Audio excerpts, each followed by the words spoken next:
Welcome to the Community of Practice for Teaching and Learning podcast at the University of Guelph-Humber. We're your hosts. I'm Dr. Victoria Chen, Academic Technology Specialist. And I'm Dr. Alice Kim, Program Head of Psychology, and we're thrilled to have you join us today. On this podcast, we will explore ways to embrace disruption, tackle misconceptions of AI, and foster change as a community. Whether you're a seasoned instructor or new to teaching, this podcast is for you. So get comfortable, grab a coffee, and let's get started with today's episode. So this is our first podcast of the series. How are you feeling, Alice?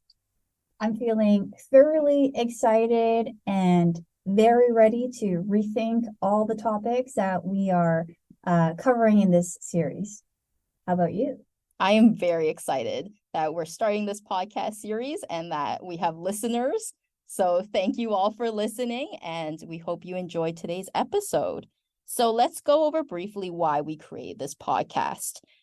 First, this was a group of program heads, assistant program heads, staff, instructors who came together in reaction to ChatGPT and the rise of AI in education. And we created a repository of tools and then took the tools to make 6 themes. While we were gathering together, it was also a great opportunity to build even more community at the University of Guelph-Humber, and I think that we were very successful in doing that. The podcast is also another great way to reach out to folks who can't meet in person all the time, and in that way extends our community even further. So today's topic is the theme of digital literacy. So what does digital literacy mean to you, Alice? Well, in general, when I think about digital literacy, I think about, the ability to work fluidly and effectively with digital technology. And that includes accessing information, communicating, using digital tools, and in general, just really engaging with the digital world. How about you? Yeah, I absolutely agree. And from an ed tech background, I also encourage faculty and students to think about digital literacy not as something where you have to know how to use every type of technology out there, but rather be open, embrace it, and try to incorporate even small digital tools into your teaching and learning every day, or maybe even just once in a course. So I mentioned at faculty orientation that I was doing research on initial reactions to ChatGPT at University of Guelph-Humber, and an instructor wrote in the survey about how AI can stand for academic integrity. And this can be used as a tool to help students while informing them how to avoid academic dishonesty. So I want to start off this podcast series by inviting Sue Hunter, one of our librarians, to the podcast to discuss some things that they're doing to help students and instructors uphold academic integrity, especially when it comes to artificial intelligence. So let's take a quick break and then we're going to meet Sue. So welcome back from the break. So I met Sue at Humber Walking Group a couple of years ago, where we would walk through the hallways of Humber and GH for about an hour every week at lunchtime. And Sue is also the one who told me to join this group, as I was unsure about the tone of this group and what the reaction to AI was. I know, Alice, it's shocking. But really, there was very varied reactions when ChatGPT first launched. We didn't know really what I would get into if I joined a group. So Sue really reassured me, and that's why I joined this group.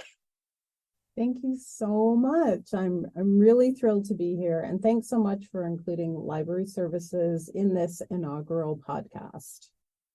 How did you end up here at University of Guelph-Humber? Oh, sure. Yes. Well, in a word, serendipity. When I left Ontario to go to grad school in Halifax at Dalhousie University, I really didn't think I would come back because I literally fell in love. I fell in love with the East Coast. I met my husband in Halifax, and I thought I would be there for a good long time. And I was. But then work opportunities took me to the US for many, many years. And I feel really fortunate to have had many good work experiences in the US. Most recently, I lived and worked in New York City. And I've always worked as a librarian in higher education at university libraries. It's where I feel I really belong, and I love the atmosphere of teaching and learning and being able to contribute to that. So when I happened to return to Canada and to Toronto, it was just lucky timing that there was a job opportunity for a librarian here at UofGH. And so here I am. We're so lucky to have you, Sue. Thank you so much for choosing Guelph-Humber. Thank you. Thank you both. So tell us about the academic integrity module.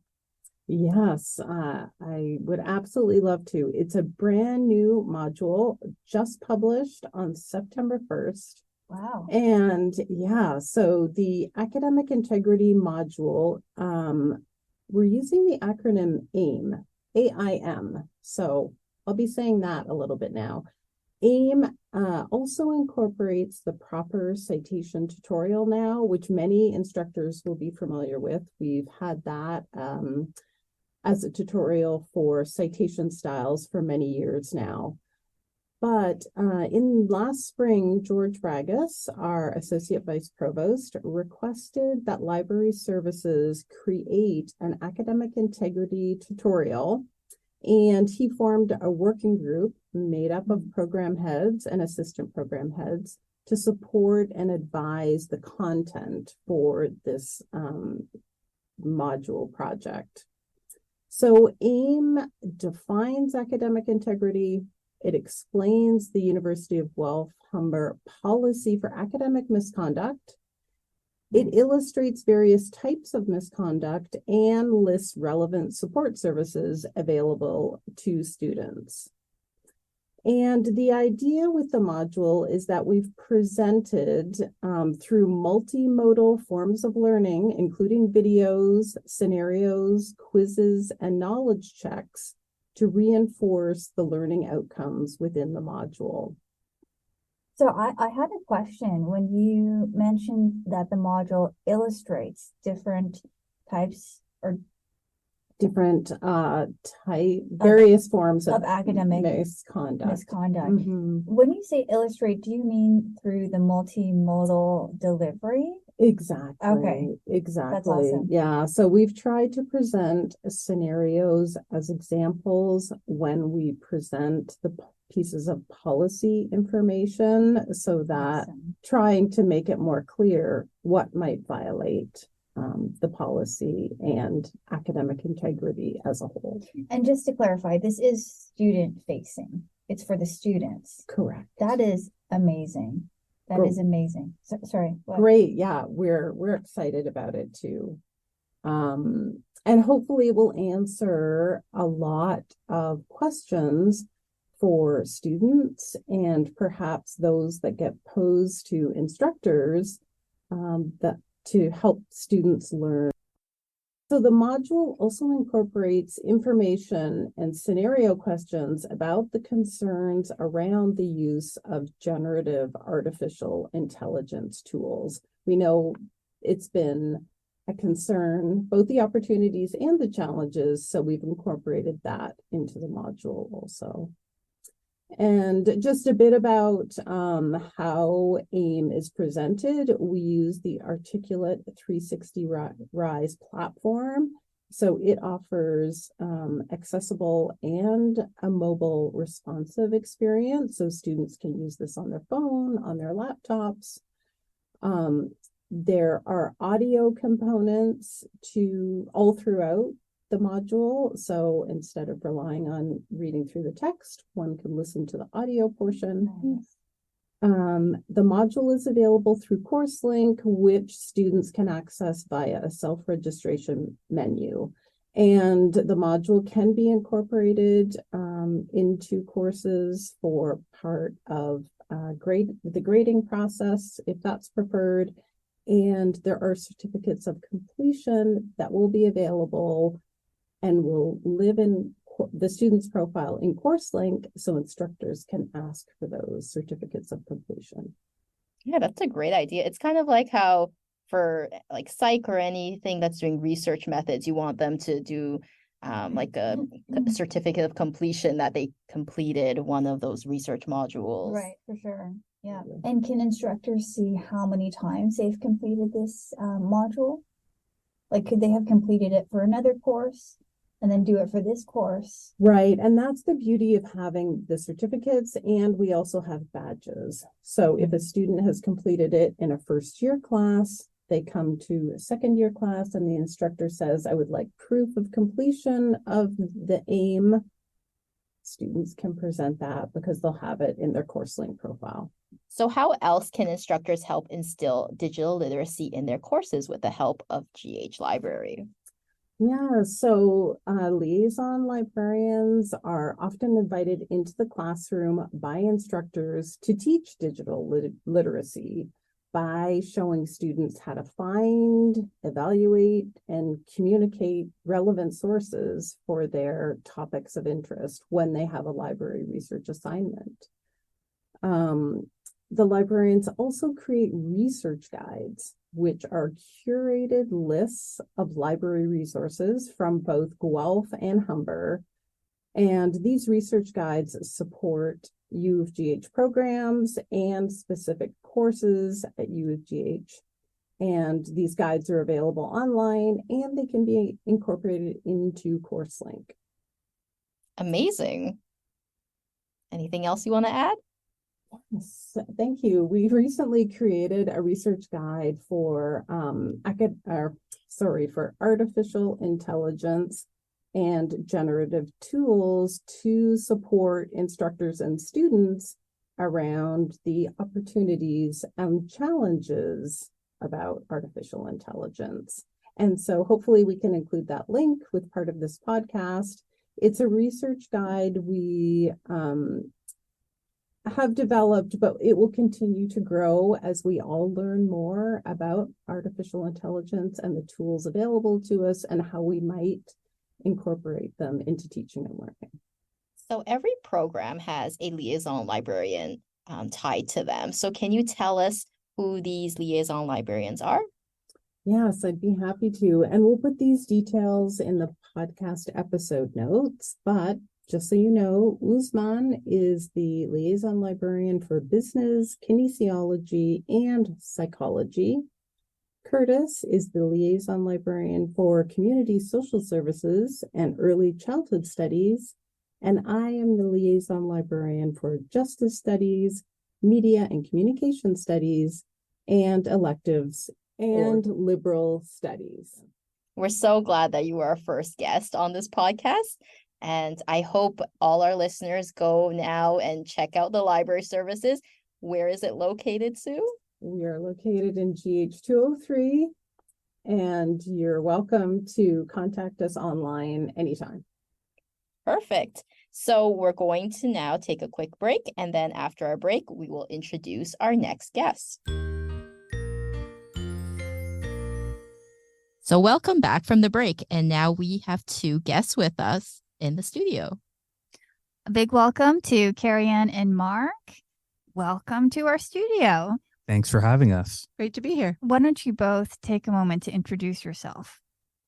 I'm Mark, and I'm the Assistant Program Head of Media and Communication Studies here at the University of Guelph-Humber. And I'm Carrie Ann Scott. I am the Interim Assistant Program Head for Early Childhood Studies at Guelph-Humber. So it's such a pleasure to have you both here. Thank you so much for taking time to be here. One of the reasons we wanted to chat with both of you for this episode is because you were both at the forefront of incorporating ChatGPT into your courses.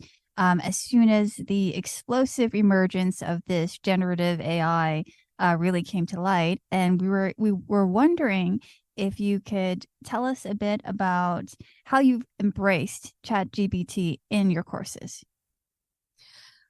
I think the wonderful thing for me about teaching in the early childhood studies program is we embrace the idea of play. And so because ChatGPT was so new and we didn't know where it was going, I had the opportunity to have my students play with it in all the different ways so that as educators, we could actually learn what was possible, but as students in our university could learn not to be fearful of the new technology, because when you play with something, not only do you get to know it, you take away those unknowns. And so that was key for me, to be able to bring, especially to our first year students, the opportunity to play with ChatGPT as a learning tool, a brainstorming tool, a research partner. And so that was where we started out, and it's grown since then. For sure. And I mean, I have to give Carrie Ann credit here to introducing me to a lot of generative AI and Chat GPT. So in my course, I teach a course in extended reality. So we look at virtual reality, video production, and as well as the implications of that technology on storytelling. And it wasn't that I incorporated ChatGPT formally into the course, but it kind of grew organically. So when we were brainstorming in class, what kind of ideas for scripts or stories that we can tell with VR, we did bring ChatGPT into the mix. And one of our assignments in the class was a podcast where we looked at the ethical implications of extended reality. And I used ChatGPT in class to write essentially a podcast on an ethical issue in extended reality. And for those of you who are thinking that, oh no, the academic misconduct implications, it was actually quite neat. We saw the limitations of the technology as well as what it could do. But really what it did was get students thinking about some of the ideas so that they could explore that further, and as well as help them kind of get ideas on how to structure a podcast. And since then, I've been incorporating it a lot more into my teaching. And again, it's growing kind of organically. I think the beautiful part about what you describe is at the beginning, like a year ago, we were so worried about the cheating aspect of the generative AI. And what we found out through playing with it and introducing students to using it in ethical ways is that the students realize that there are actually limits to what these generative AI tools can do for them at this point. And so by recognizing that, hopefully we're avoiding these pitfalls where they're going to say, write me a 2,000-word essay. We now know that actually doesn't fly in the academic world because of all of the issues with generative AI, with bias, with faulty sources, with all sorts of things. So showing our students that in the classroom, rather than them discovering it the hard way, has been really valuable. And that's the feedback I've heard from our students, is that they were told to be afraid of this new thing called ChatGPT and stay away from it at all costs. And now they've learned, actually, I can use it as a tool just like I use spell check. Thank you for that. Very interesting to hear what you both, or how you both integrated this generative AI or Chat GPT in particular into your courses. And I have to say, I've seen a lot of responses, particularly to Chat GPT. So I'm interested to know what made you both embrace this technology or this generative AI into your course, whereas we don't have to say others have had different types of responses. I think that I've grown up without technology. I'm one of those generation, but I'm also fortunate enough to be exposed to technology and seeing where we've come and how technology has become ubiquitous, which is one of the things I teach in our children and technology courses. There's no point in running away from it. And so that was the key piece for me, is that it's not like running away from a fire. Right? It's looking at the structure of something and saying, we know that not all technology is bad, but technology can be used poorly.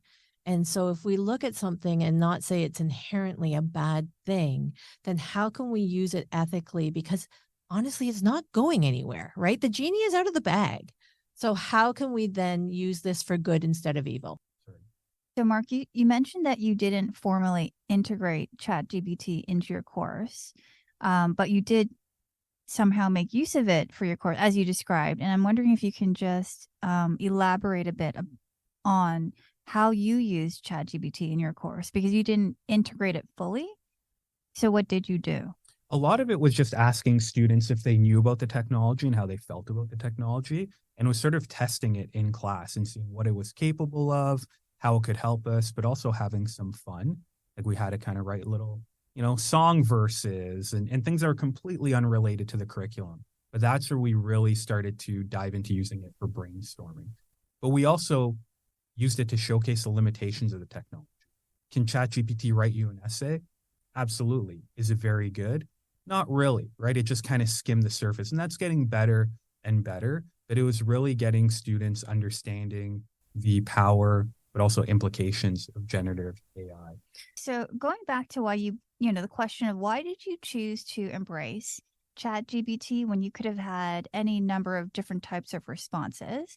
Carrie Ann, you mentioned that you didn't grow up with technology, but you always had access to it. I can't help but kind of, what's the connection between both of you? You both have a background in ed tech.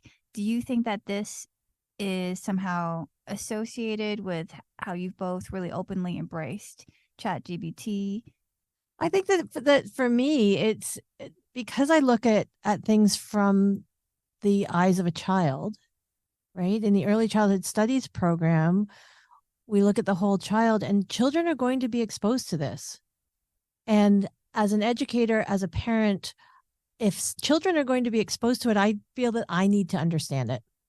And if our students are going to use it, and they are, even if we tell them not to, why would we tell them not to? But if that was the road we ended up going down, it's my responsibility as an educator to understand it and to understand the whys as well as the hows. So that's why I embraced it. That is fantastic. So what advice do you have for faculty who are still feeling uneasy about ChatGPT? I think look at ChatGPT the way you look at spell check. It's becoming integrated into search engines. It's becoming integrated into our office software. It's becoming integrated into home productivity devices. If you're afraid of that, then you're not going to be able to keep up with the challenges, and you're not going to be able to embrace the things that generative AI will eventually, if not now, but will eventually be able to do well.